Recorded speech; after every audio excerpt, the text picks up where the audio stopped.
વાસીઓને પડી રહેલ તકલીફમાં બીએપીએસ સ્વામિનારાયણ મંદિર અટલાદરા દ્વારા રાહત કાર્ય. વડોદરા મ્યુનિસિપલ કમિશનર સાહેબના સૂચના અને વિનંતીથી બીએપીએસ સ્વામિનારાયણ અટલાદરા દ્વારા ફૂડ પેકેટ્સ તૈયાર કરવામાં આવ્યા હતા, જેમાં આશરે 20,000 જેટલા ડબ્બાઓમાં સ્વામિનારાયણ ખીચડી અને એકાદશીનો ઉપવાસ કરનાર વ્યક્તિઓ માટે મોરૈયાની ખીચડી તૈયાર કરવામાં આવી હતી. તે ઉપરાંત 6,000 નંગ કેળા અને આશરે 15,000 નંગ જેટલા બિસ્કિટ પણ વેચવામાં આવ્યા હતા. તદુપરાંત વડોદરાના વિવિધ વિસ્તારો જેવા કે Atladara, Kalali, Talsad, Chapad, Vishwamitri township, Padra, GPS school Atladara, Sihor, Khalipur, Parshuram Bhattha, Olpadra road, Akota વગેરે કે જ્યાં પાણી હજુ ઓસર્યા નથી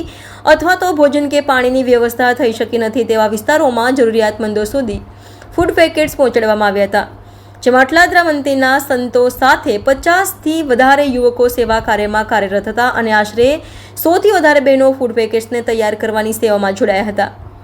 આ રાહતના કાર્યના નિરીક્ષણ માટે OSD deputy collector Shri Vijaybhai Patni સાહેબ તથા deputy municipal commissioner Shri Vijaybhai Solanki સાહેબ પણ આવ્યા હતા અને મંદિરની મુલાકાત લઈ રાહત કાર્ય જોઈ સંતોષ વ્યક્ત કર્યો હતો.